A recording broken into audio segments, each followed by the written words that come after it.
Get started with our first talk speaker, who is a sister in creature creation. Early in her career, she was already a character artist at Larian Studios, and she's here to share the process of how she brought the Dragonborn race to life in for Baldur's Gate 3. Please welcome to the stage Luna Wullaert.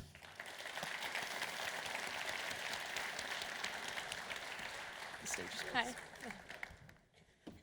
Right.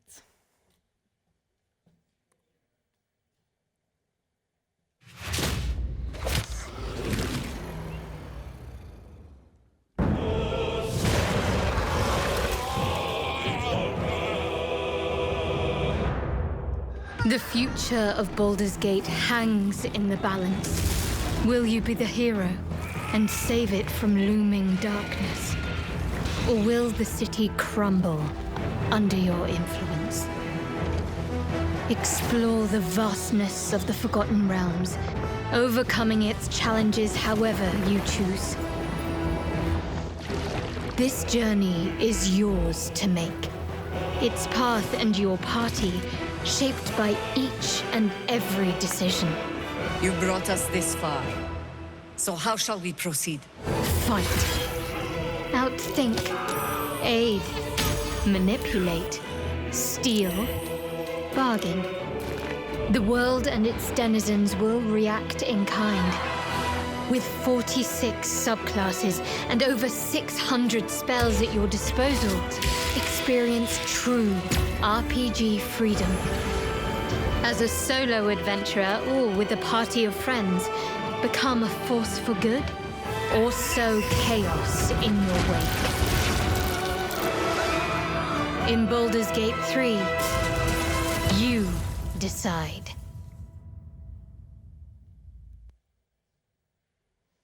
All right. Good morning, everyone. So a quick question. Who here has already played Baldur's Gate 3? Oh my god, okay, this is amazing. Yeah, all right, so good morning. Thank you all for being here so early. I'm Luna Wullaert. I'm a character artist at Larian Studios, and I'm here today to talk to you about the Dragonborn race a bit.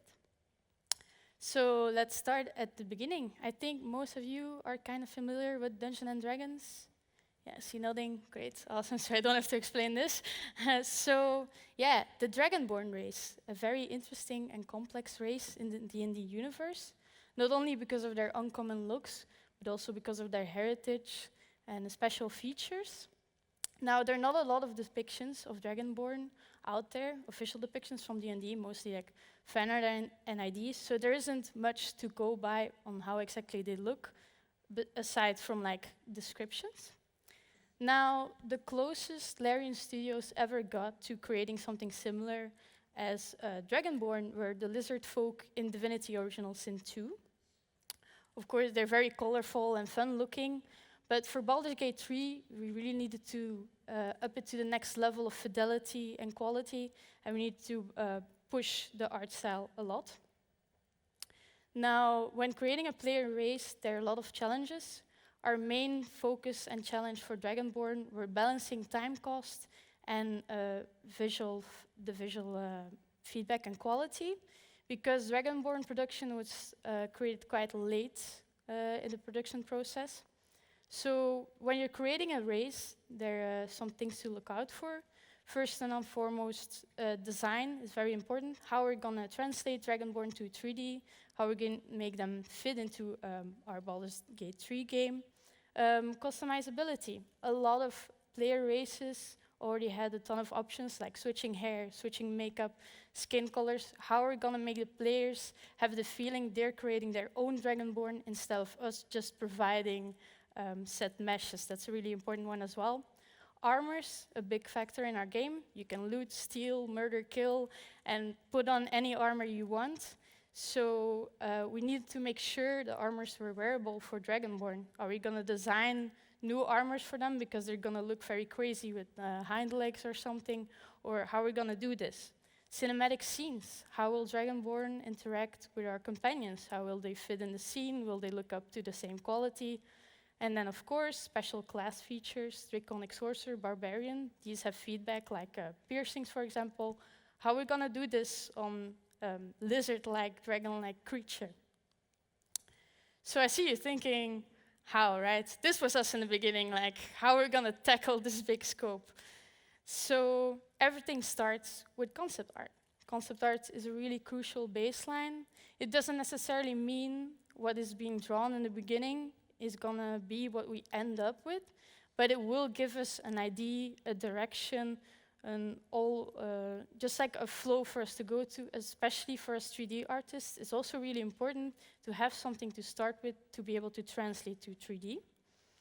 Now, as you see, our concept artists don't only do digital drawing, they also use 3D or sometimes even sketch on paper, scan that in, and then do some drawing on there afterwards. For us at Larian Studios, it doesn't matter how you make something, as long as you're able to represent your visual image, your idea, or the message you want to convey. As you see, Dragonborn went through a lot of different looks. Here it's very creature, merfolk-like, so very different from how we ended up. So you see, even in concepting phase, it already is all over the place. And this image is very interesting because here you really see the thought process of our concept artist. For example, you see real-life reference she used, scales from existing creatures. She thought about scale flow, how the bodies are gonna feel, which is also really important for us to think about, like which part are softer, which part are gonna have hard, big scales, all that kind of stuff. So this is really helpful for us as 3D artists as well, because we get more insight into what your thought process as a concept artist is. So for the sake of this presentation, I divided up the Dragonborn a bit into tackling the bodies and tackling the heads. I also put the process quite linear, but to give a note, this was very chaotic. Everything was happening all at once. So the way you see it now, it wasn't that pretty aligned, but just like a heads up to give you an idea of how it went, and for your sake to understand our process a bit. So at first, after the concept, we try to translate this to 3D. At first, you see we stick to the quite creature-esque look, but further on, we make them a bit smoother and give them more humanoid shapes. There's actually a big reason for this. I will elaborate a bit on that. But as you see, this step process, it looks quite simple, but this is actually something that is like a few months, like constant back and forth, us giving feedback. The artist thinking about scale flow over a body is actually very difficult to make it feel natural, right? So you don't just pop up with these, but eventually our artist Y pulled this off. Like, we were amazingly happy with the result and how it looked. Yeah, they're looking great, fantastic. The scale flow feels nice. We have an ID. So this is our male and female high poly body. So yeah, looking great, looking hot. We're all like, yeah, amazing, amazing. So one of the big reasons we stuck to more humanoid shapes was armor snapping. For those of you who don't know, very simply explained, armor snapping is basically you take an armor and make it fit across all different player races. We tried to automate this process, but we didn't fully succeed at it, so we had to do a lot of manual snapping. This takes a lot of time and a lot of labor, like a lot of people had to work on this. So other few reasons. We wanted to reuse the rig of male strong body. Why? Because then we could reuse a lot of animations and contact points. Contact points, for example, if a character in cinematic touches your shoulder, picks something up, if these stay the same and you don't have to reset them for a new race, you actually save up like a ton of time. Again, this is the balancing act of choosing time cost versus visual factor, and the humanoid feel was all right, so we stuck to that. And then, of course, because of this, we also could reuse a lot of assets. We didn't have to redesign armors, because redesigning armors also means remodeling. Now we just had to snap, which is already quite a time cost save. To give kind of an idea of the scope that we're working with, because Baldur's Gate is huge. So we have around 150 plus armors. This doesn't sound like a lot, but per armor you have to take into account helmets, braces, gloves, boots, scarves. So these are already items like pants, stuff that's stacking up, right? So if you calculate this in total for every player race, this is 8K assets. So yeah, that's quite a big scope. Especially late in production, we don't have time for this. So we had to speed up some stuff. But eventually you end up with these results. Dragonborn are looking really nice. You can put them in Nostarian's clothes and it works out. It didn't feel weird, so we were quite happy with the results this gave. Now, Dragonborn heads is a bit of a different story because it's a bit more complex as well. So again, everything starts with concepting. Again, a very different vibe and feel we see here. Now, the problem with Dragonborn heads was also we needed to think about customizability. Players can swap hairstyles, and that gives a lot of different feel. One head can feel very different once a player goes through all the options they have. How are we going to do this for Dragonborn? So we're thinking about swapping the horns, swapping a lot of scales, fins and stuff. And here you see kind of the concept artist already thinking about this process. So this is a lot to come up with. So it's quite a big challenge, as well of thinking which parts are going to be very rigid, which parts are going to be soft. So it was all just a big question mark to us still. So then we started with some 3D blockouts and ideas. And I know what you're thinking. It's looking kind of rough. This is pastry level beginning 3D. But trust us, it's normal. Even us 3D artists at Larian Studios, we start out very, very rough, just to kind of show you where we come from.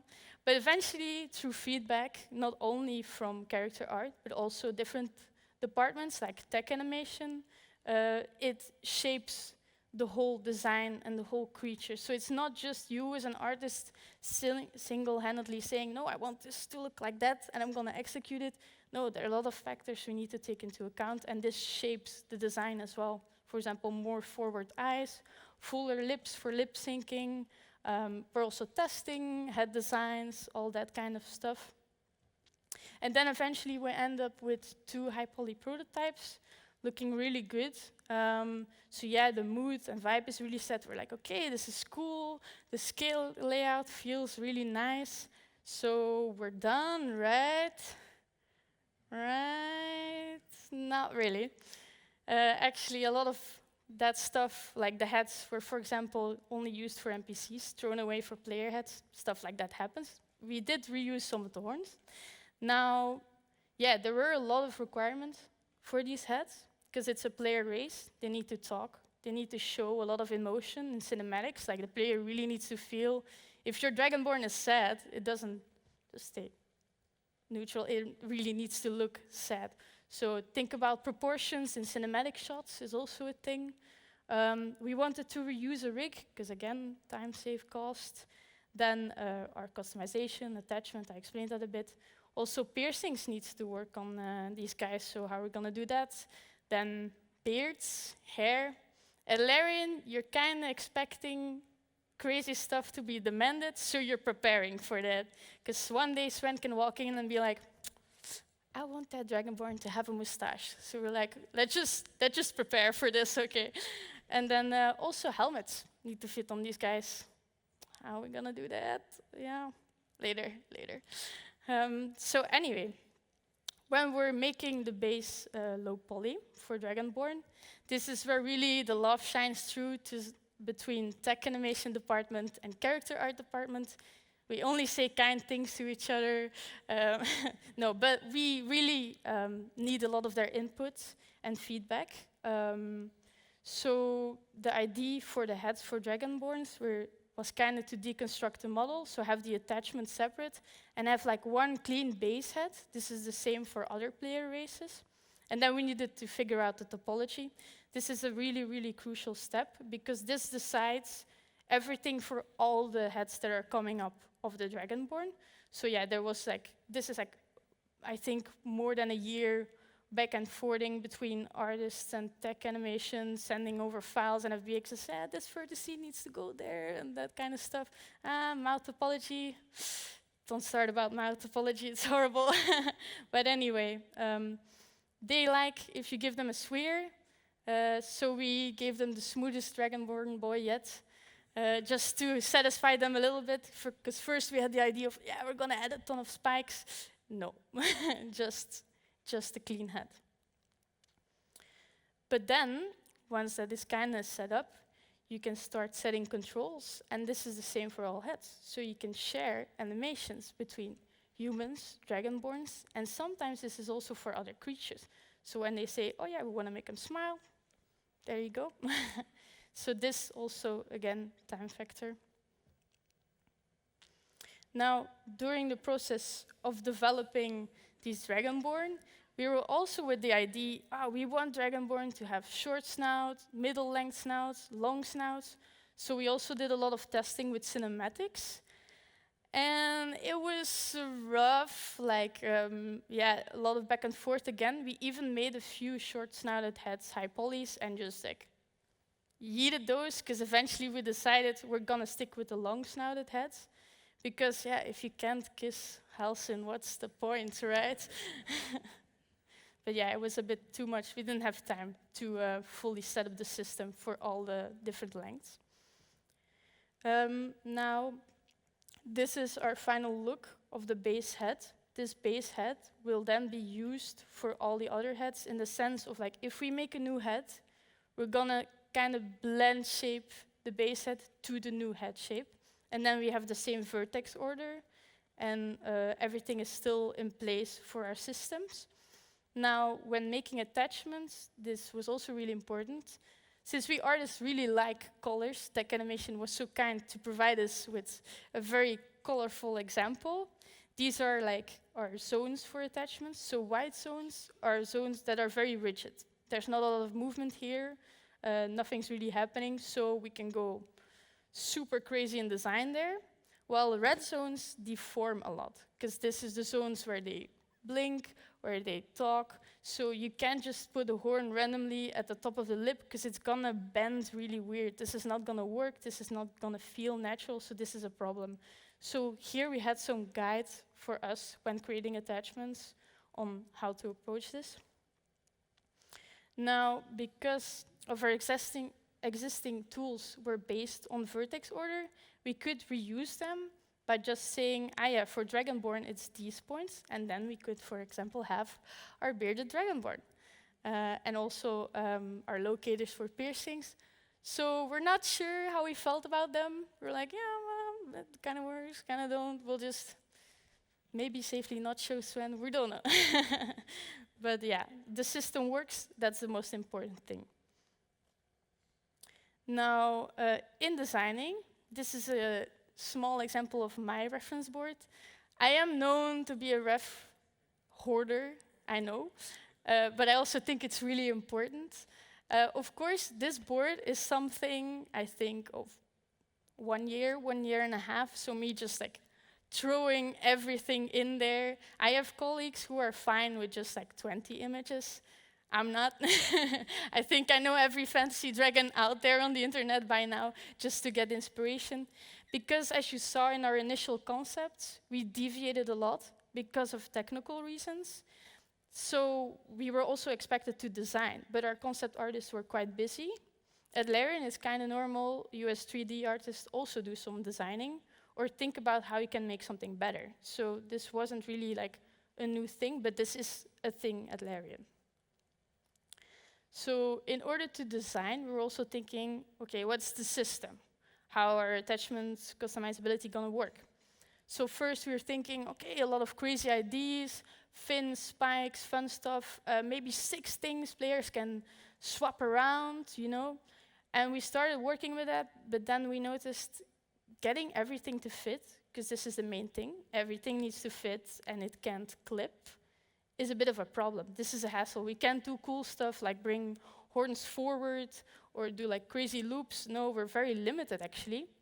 So we stuck to the KISS principle, keep it simple, stupid, and we went to 3.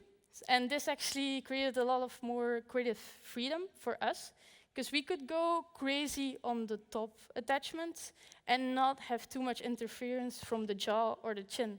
And this was great, because then we as artists can go more crazy. Now, besides having the system set up, we also need to know our limits. Yeah, I know, a lot of boring stuff, but very important stuff. So how big can we make our horns? How will they look in cinematics?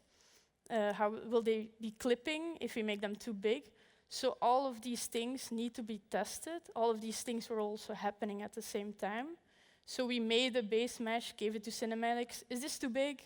And then they're like, yeah, it's too big. So we gave them like centimeters smaller. Is this too big? Yeah, it's still too big. So we had to crop down, till eventually we got something we were all right with. And then also a mesh for armor was added. But this is, yeah, to run a lot of tests. Does gameplay animation work? Does cinematics work? And also, how do we need to frame the camera when you have a Dragonborn with big horns, right? Like, does it need to be a bit more further down the shoulder, all that stuff? It's stuff you don't think about in the beginning, but things that are very important, especially in the type of game we were creating. So then, once we have our limits and our system set up, we can go a bit crazy in designs, we can go further. So here you see me and another artist trying to create a very different Dragonborn while sticking to the same head. So you really iterate on the design, try to really play with shapes within the limits, of course. I wouldn't dare to break them. So how I did this basically was we had a few horn presets or stuff from Tieflings as well. I just stole that stuff and just smacked it in the ZBrush. You start tweaking, pulling shapes until you have something that conveys the idea. Maybe add some story, like a guy with a broken horn, things like that. So this is the fun part for us artists to play in. And eventually, after a lot of back and forth, you end up with designs you're quite happy with. But of course, we didn't just magically land here. This is like meeting after meeting, like, hey, what do you guys think? Asking a lot of input. Sometimes me going to a concept artist desk and like, hey, can you help me with this Dragonborn guy? Maybe figure out a base shape, a feeling.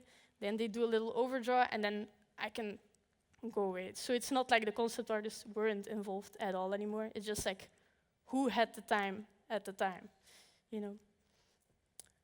And here you nicely see our 3 attachment systems. So you see they will easily fit together. And this is a bit of the overview, the low poly of all of them together. Now, all of these attachments also need to fit on all of the heads. That's the main thing. So good thing we had our base mesh set up well. But because of this, we could blend shape from our base head to our other heads, and we could basically wrap our attachments and also wrap those on the other heads. So the scales would know, for example, this scale is on this point, and it would just follow the point. So it would nicely follow along, just so this saves us enormous amount of time. Maybe a little manual snapping here and there where it looked a bit weird, but not too much labor. So yeah, this also optimized a lot for us. And then... Do you give other visitors such a warm welcome? I've done no harm, caused no offense. Yet, you fear me, don't you? What is it? So yeah, that video is a bit longer, but for the presentation's sake, cutting it short, is something we showed in-house to also kind of motivate other departments, showing like, hey, we have this set up, this is working, this is looking cool. I also see you guys looking like, hey, you haven't talked about the colors of these Dragonborns. Like, this one was looking metallic and pretty cool. How did you do that? So let's dive in the magical world of shaders. So, how? Magic, obviously. Or at least that's how it felt when the tech art department helped us creating the Dragonborn shader. They did a wonderful job on this. So Dragonborn were pretty late in development. This is an advantage and a disadvantage.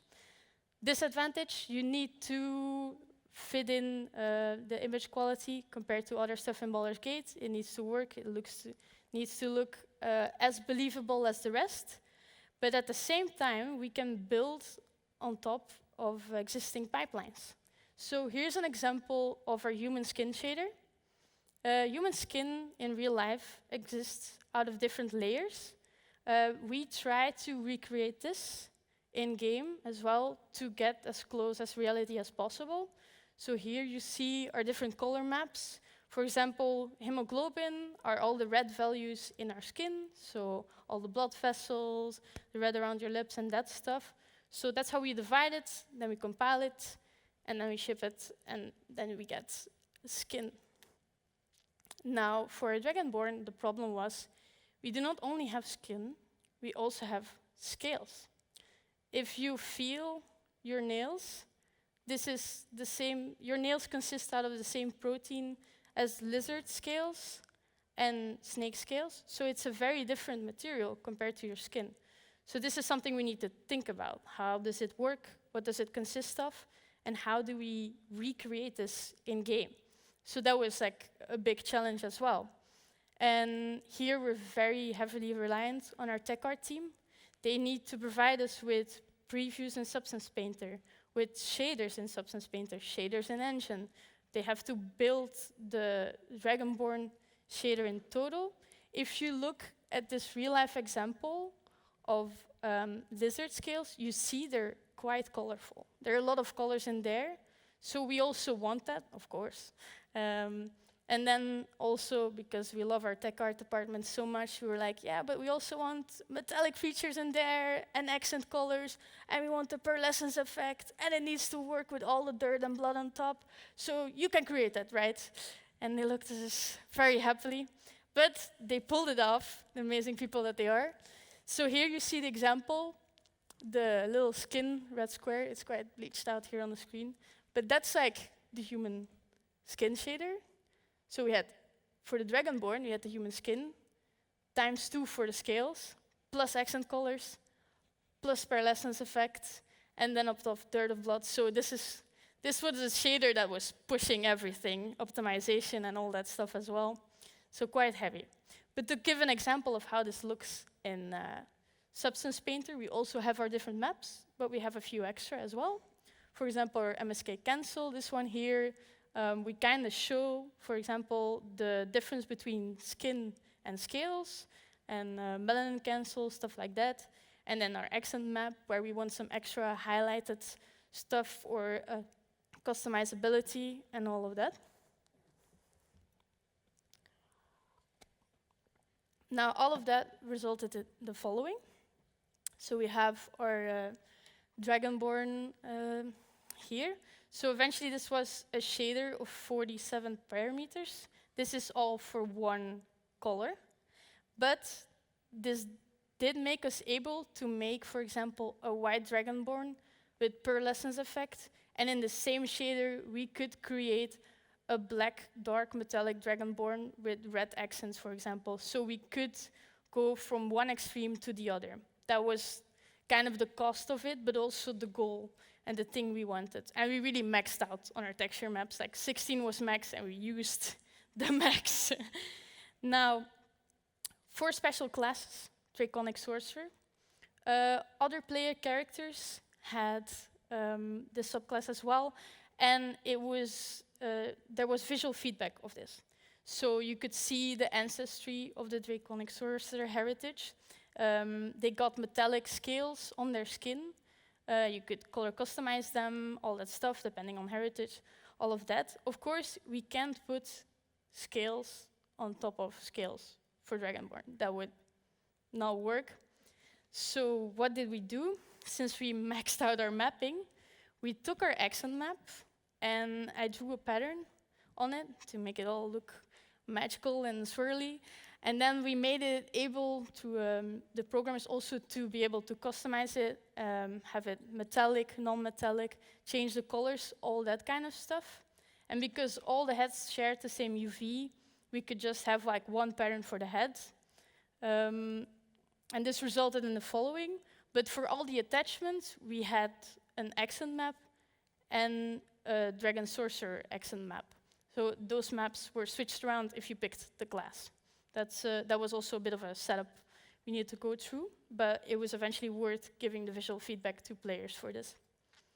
Then CC features, everything we had for other player races, we wanted for Dragonborn as close as possible, makeup, eye color changes, the attachment system, and then changing the skin scale color, tail, no tail, all of that fun stuff. And that kind of resulted in the following.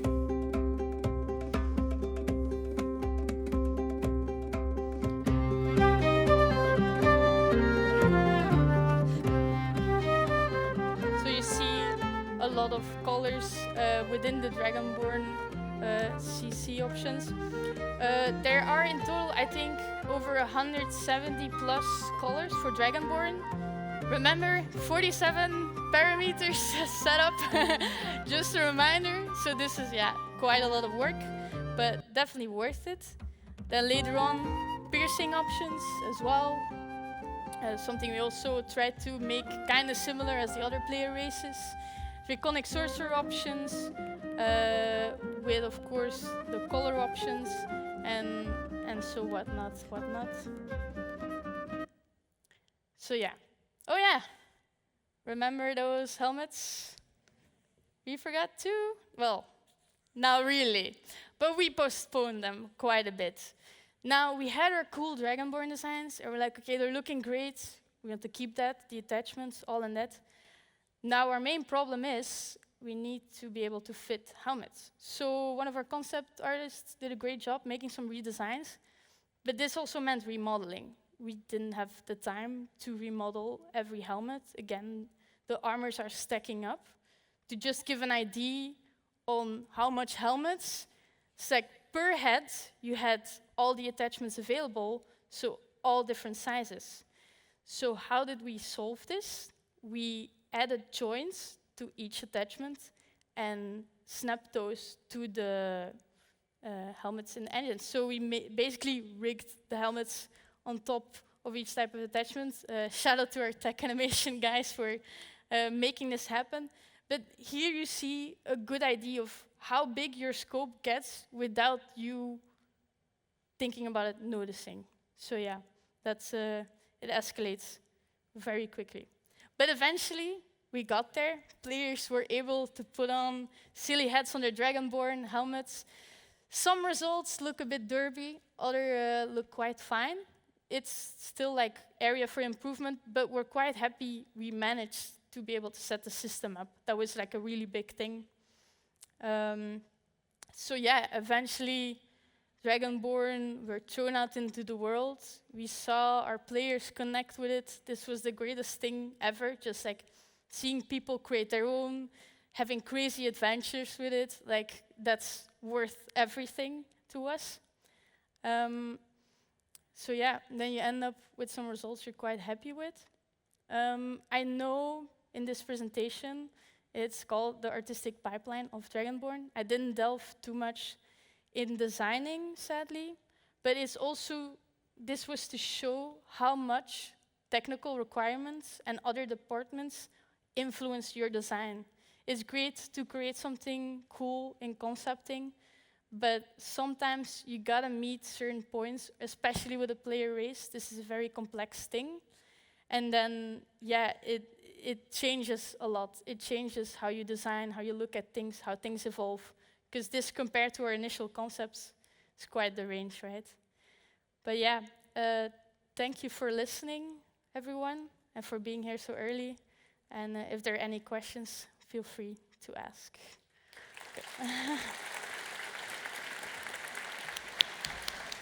Am I over time?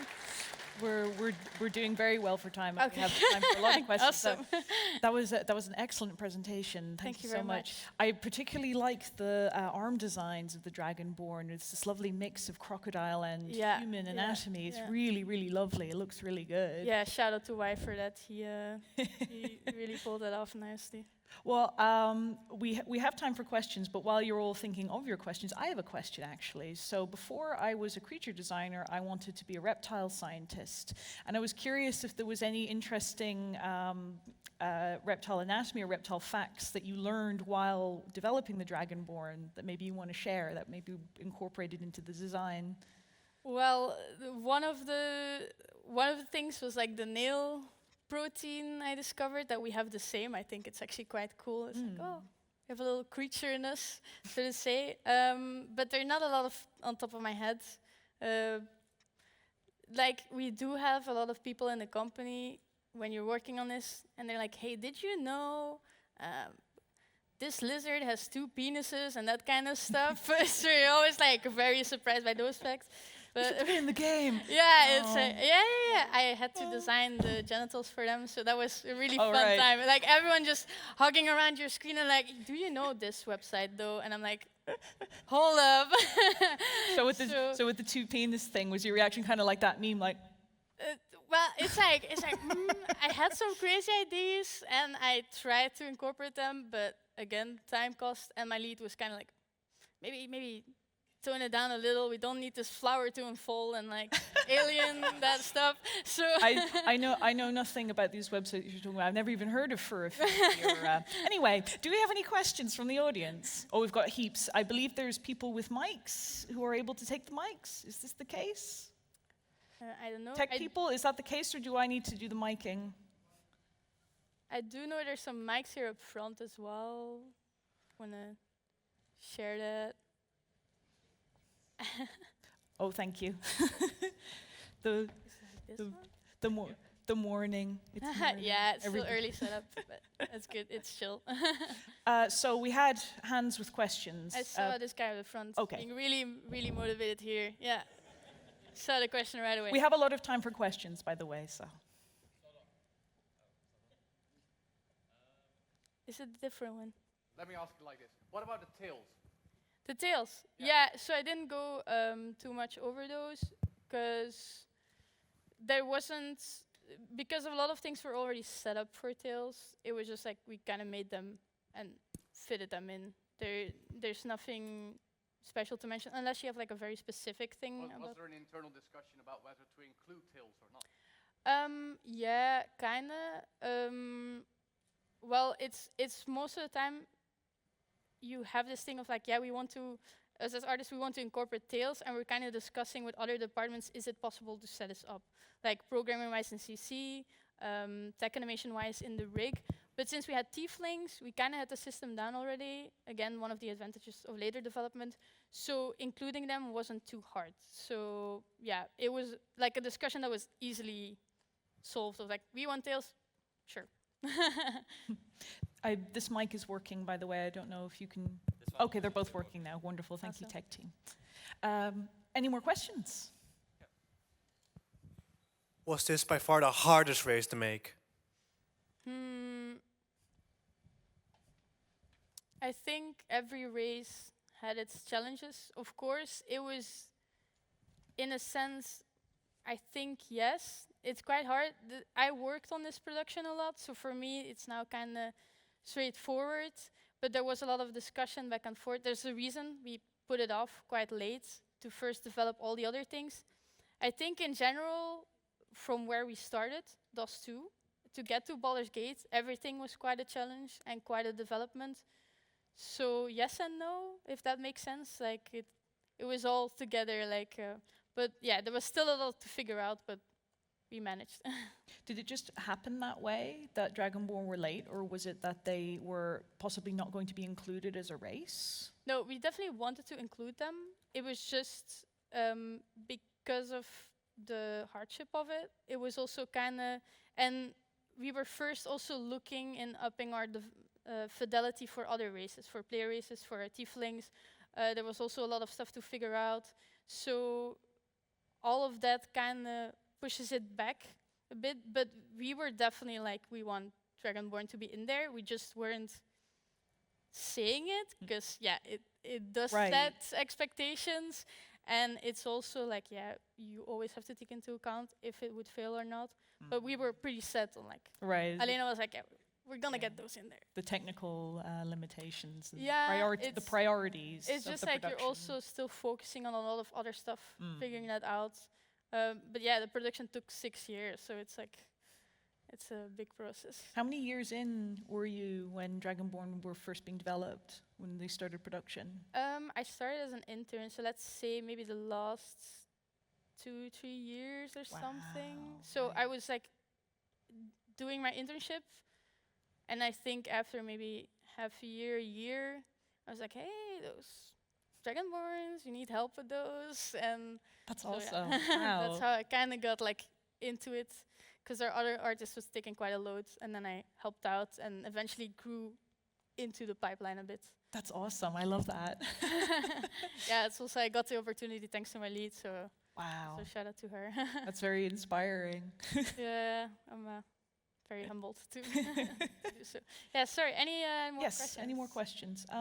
I believe this guy put up their hand very quickly.